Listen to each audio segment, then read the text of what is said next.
Hi,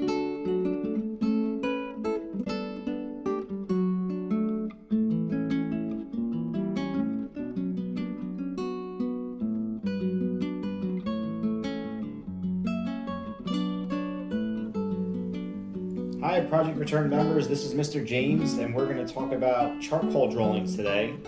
I brought out a piece of newsprint paper. I have a newsprint pad.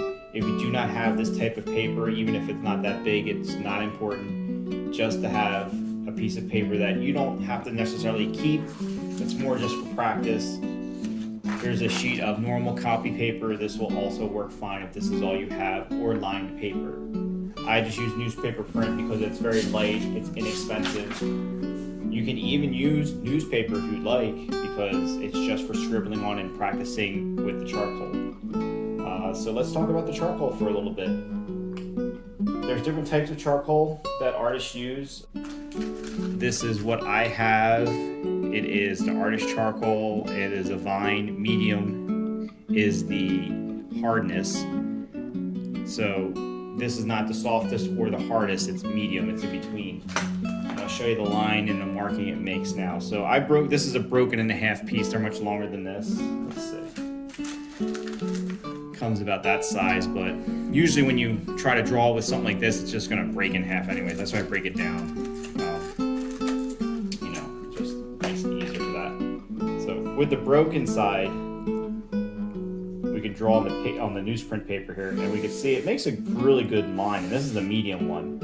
The soft charcoal is it's much darker, much darker, and the hard one makes a less of a dark line, more of a lighter outline. But this medium's pretty good for sketching it in between. Now this is just me just drawing with the broken flat side. If I want to lay this on the side though, you'll be surprised. You think it would be like a big like mass of black, but it actually doesn't. See, and it just broke apart on me. But you really have to push hard to get this going. So this is really more for just gesture drawing, sketching. Like see how wonderful it moves around. It's really not that bad.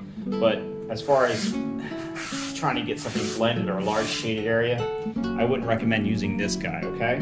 But like I said, vine charcoal, great for gesture drawing. Let me get a fresh piece over here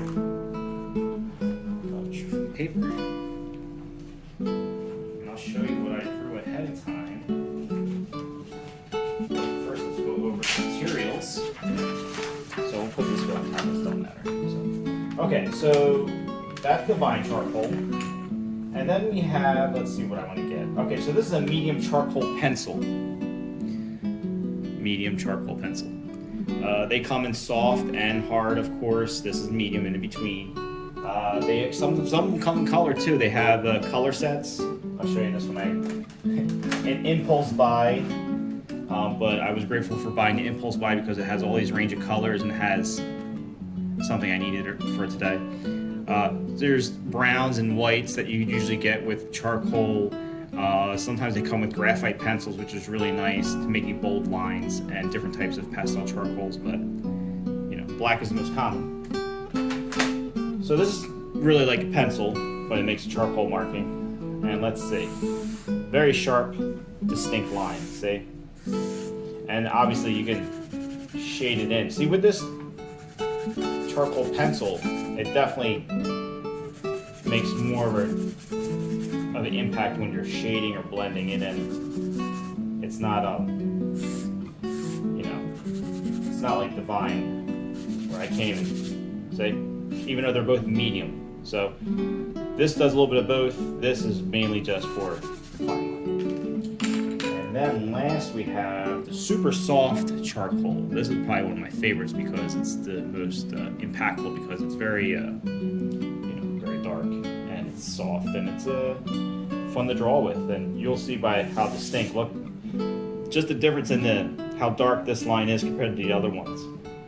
And watch me shading this in next to this one. Let's do it right next to it here.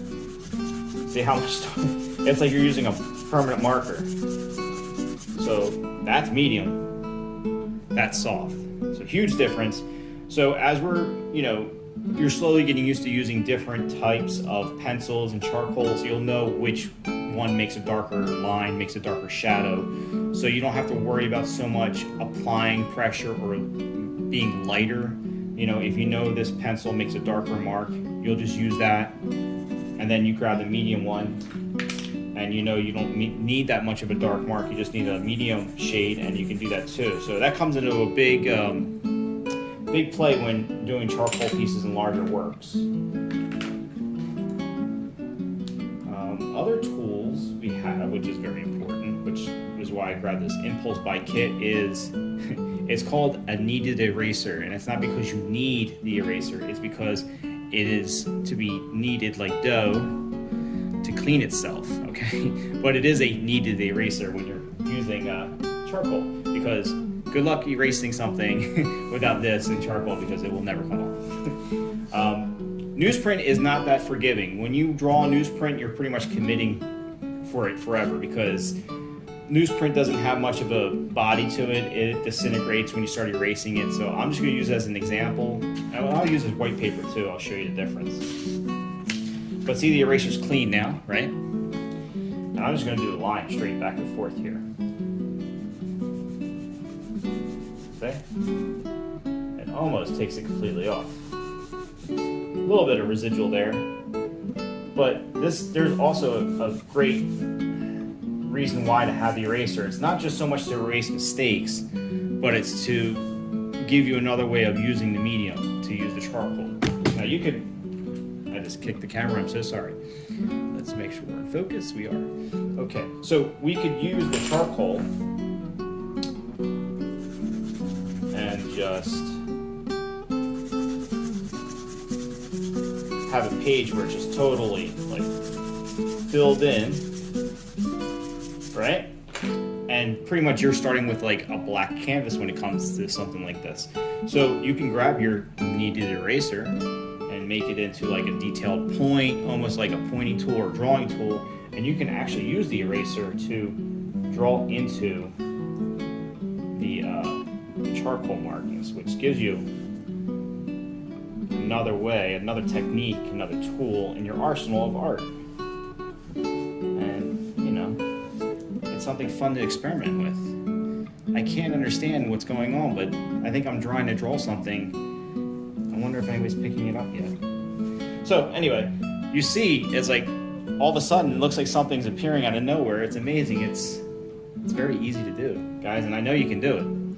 So let's move forward with, let's see, one of my other favorite charcoal tools is the black sketch stick. So this is another thing that's not going to be so forgiving when you put it onto a piece of paper, because it's very dark, it's very soft.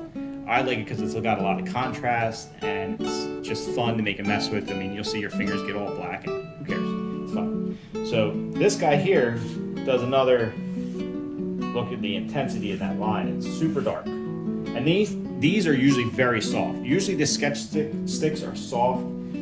I have this fancy brand that I bought. I'm not gonna say how long ago I bought them, but I'm still ashamed that I still have them. But these are really good. I'm sure the one in this set is okay. It says it's hard, so I'm gonna grab this out because let's see the difference. I know this is a soft one. Now this one says it's a hard one. And you could feel it, like this. Yeah, see how that just flakes off? So let's just see what the, well, actually that's not that bad. That's actually not bad at all. So this says it's hard, but yeah, it's pretty good. Well, either way, it works perfectly for what we're going to demonstrate. So let's fill this in here. See, okay. Now you know it's a soft charcoal because it just broke into two pieces with me as I barely touched it. I have to be a little bit more, have a little bit more of a gentle touch here with this. So let me fill this in. Let me fill this in. So we can see it's covering the paper and it's making a dark area with just the side. See, my fingers are very black. But you know what's nice about this too? As a medium, you can just totally go like this with your fingers and just called smudging, blending. But this is another reason why I love charcoal so much, because the varying ways of using it with intensity. And so many things can be done with charcoal. And it's so easy. And you see, I'm not using tight hand drawing. I'm using my hand. I'm using my whole arm. You know, it's not that it's so much as an expression or gesture drawing, but it's just it's being fluid with the medium. It's very fluid. That's you know, without being in liquid, it's fluid. If that makes sense to anyone. Anyone? Okay. It's been a long day. I don't know how about everybody else, but so far so good. Look at this. This looks very strange. I don't know. What could I be doing here? I have no idea. But I'm having fun, and that's the whole point, is to experiment with the medium, to learn something new that you could never do. And to be honest with you, I think this would look really cool, I don't know, on top of a newsprint. Like if it had like all this, you know, print in the background, these little characters, and all of a sudden, you know, you just have this image pop out on it. But I don't know, what could this be? It could be anything. I'm just gonna let this go because it's all about using this, okay?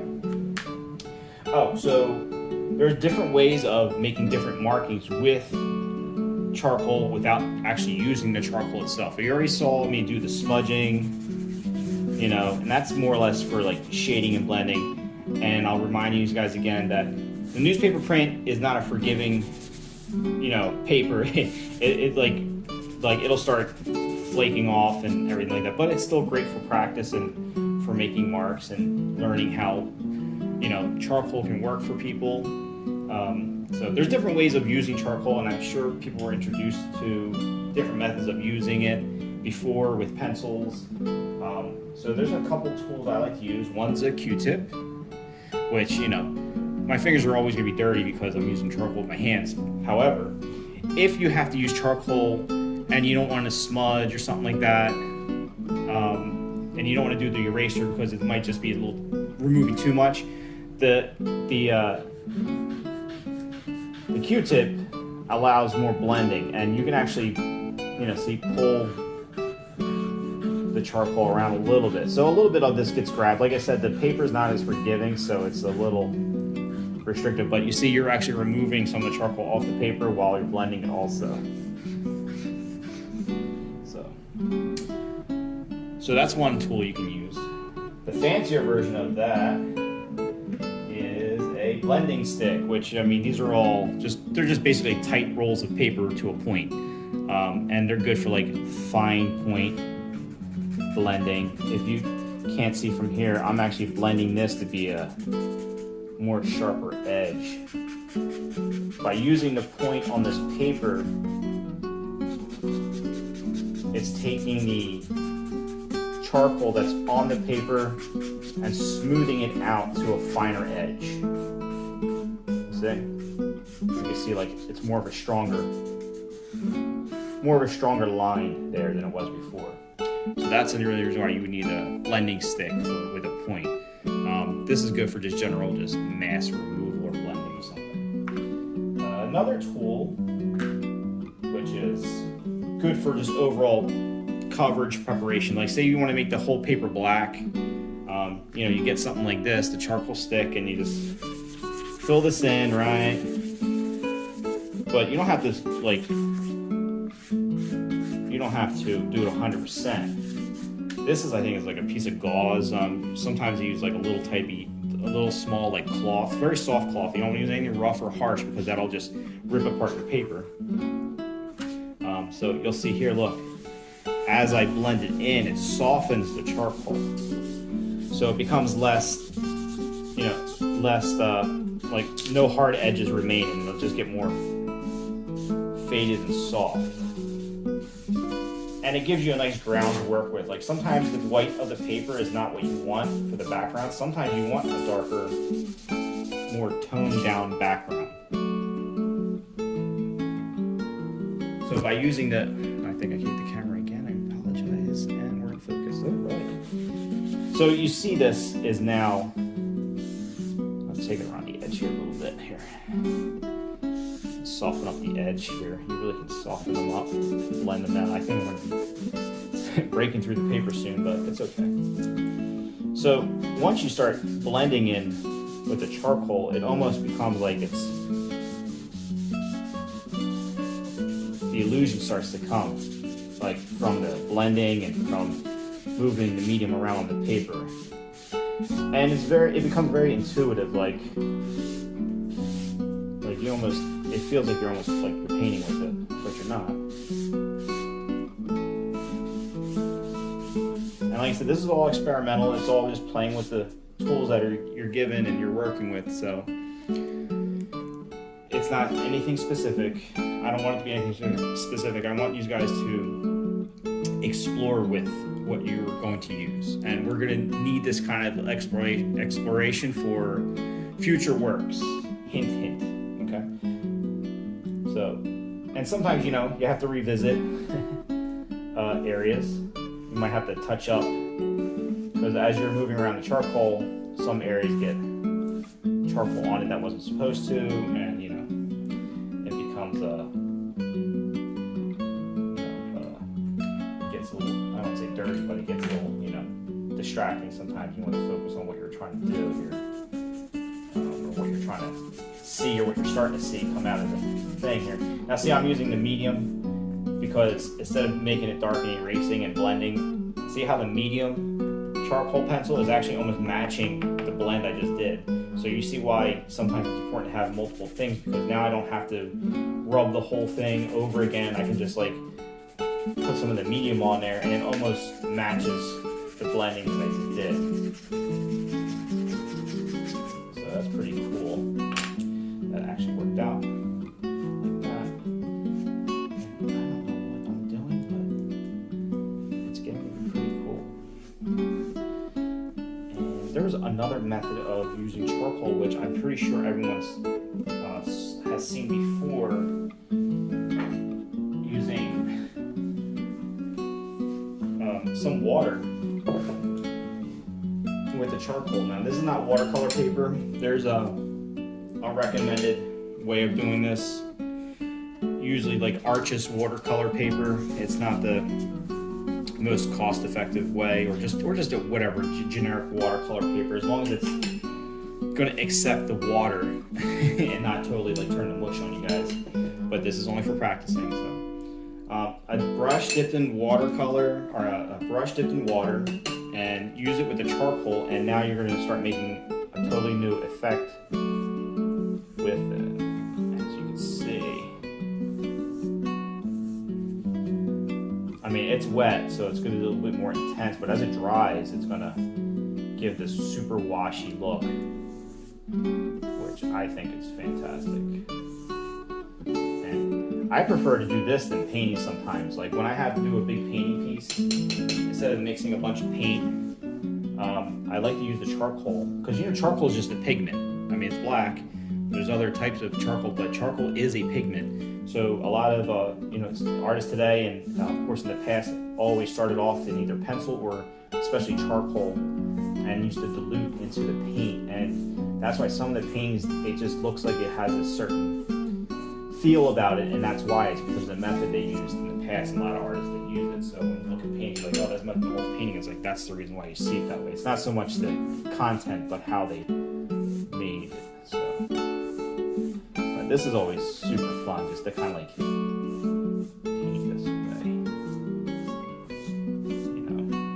Just really enjoy this playing of the charcoal. It's pretty relaxing. And that's the other part about experimentation with the mediums themselves. It's not so much worrying about what you're producing, but not just having fun, but being, discovering things on how it works, what doesn't work. It doesn't have to be successful. What you do with your artworks through practice or anything else like that does not have to be a successful thing. It just, your success is if you learn something, even if it's something that does not work. I've made, I don't know how many pieces before, paintings and paintings and paintings, and just like they didn't work. And then from each of those brought me forward to something that has worked. So, you know, don't get discouraged if something looks off or you don't think it looks good. It doesn't have to look good. You just have to understand that sometimes in the art creation process, there's times where failure is a success, okay? So just that's my little motivation there for you guys. So, okay, so, you know, in general, it's just like a little bit of a technique demonstration for you guys. I didn't make anything in particular. I wanted to kind of make like sort of this key thing, but well, we can see. It's probably gonna be recognizable in 1 second here once I do.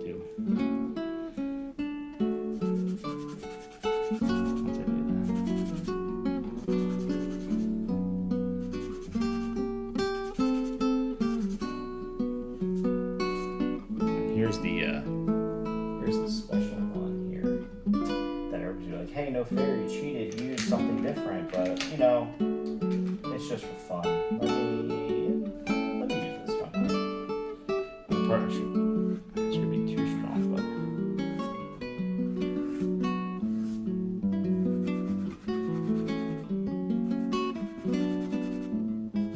by the way, I like skeleton keys. Just to let everyone know, I think it's like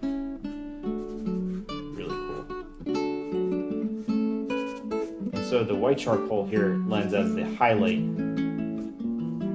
know? And it doesn't have to be like 100% accurate, but just a guide on how things can look. And I like showing people that experimentation with art mediums is not frowned upon. I mean, it's what people have sketchbooks for, but no limitations or anything like that. Anyway. So you see, I just use a little bit of white for the highlights. You get the idea about how charcoal and things can be worked together. So let me show you the stuff I have in my sketchbook that I did quick ahead of time. I didn't want to do a time lapse. I'm sorry if it seems like a long rambling, but I really wanted to kind of get some instruction in today besides just like sitting there and just fast forwarding a demo piece for you guys. So, okay, yeah, here we go. So here is a face sketch, which was reference of a photograph, and what I do normally when I do sketches and studies is I do like a zoomed in version first. So this was actually the first step for me. And you can see there's not any really fine lines, and I actually used the side of the charcoal stick. So the mark makings that you see here and all these lines were actually done in this fashion here. And then fine lines were done like that. See?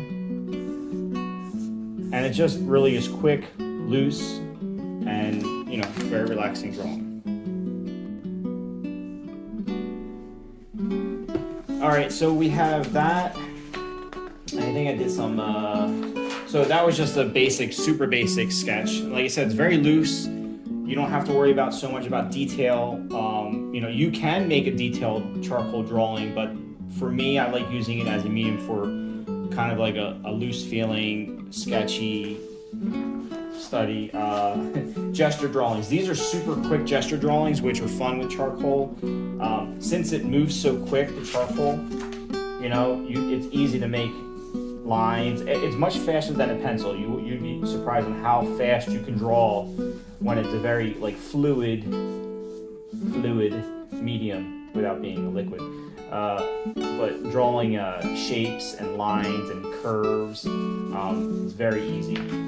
Gesture drawings are fun, and you can always just get someone. You don't have to get them to pose; they can just keep moving. You know, so it's fun to kind of just capture their movement. And that's what all these are. They're just capturing people's movements. I think I have, this is an old one, somewhere in here. There's something else. Maybe, no, that was it, I'm sorry.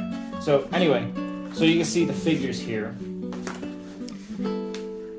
nothing super detailed, but you can see all the mark making was done with broad strokes and gesturing the curves of the body, and it's, you know, very easy to do with this medium.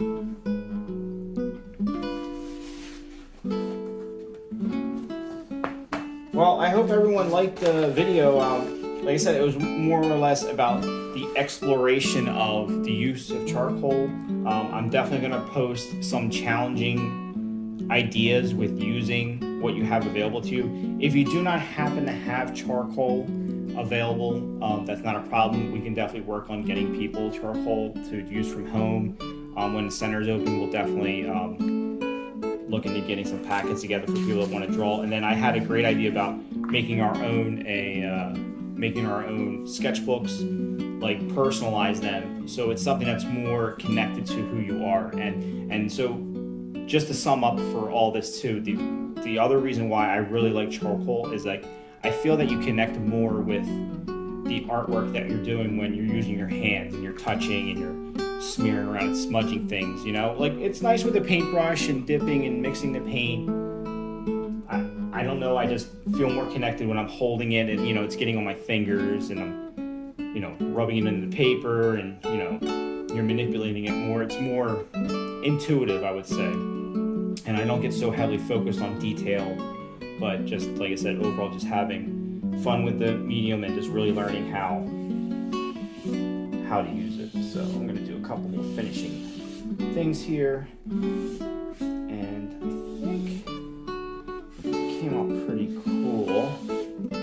I just like making abstract charcoal drawings because it's almost to me like you're in a dream when you see things and you're kind of not sure where things start, where things begin. Really like lends to the imagination on what we see. And you can see how I'm using my whole arm to make this gestures. So. Alright, well that's it for today, guys, and I really hope you enjoyed this little not so short talk about the medium, but I'm sorry I get a little over passionate about things, but you know, I don't know, 10-minute instructional sped up videos here and there are going to be great, but I want to get, you know, really you guys familiar with, you know, how passionate I am about making art and how I'm here for you guys to, you know, share my knowledge, what I've learned, and, you know, also get some feedback from you guys when we're together, you know, trying different things out and making something, you know, great together. So, okay. So we'll be posting another video tomorrow. It might be more constructive with making something, you know, but if you're looking more along the lines of for art history or some other content, I'm definitely looking forward to sharing that information along with you guys and exploring more territories of art with you together, okay? All right, take care.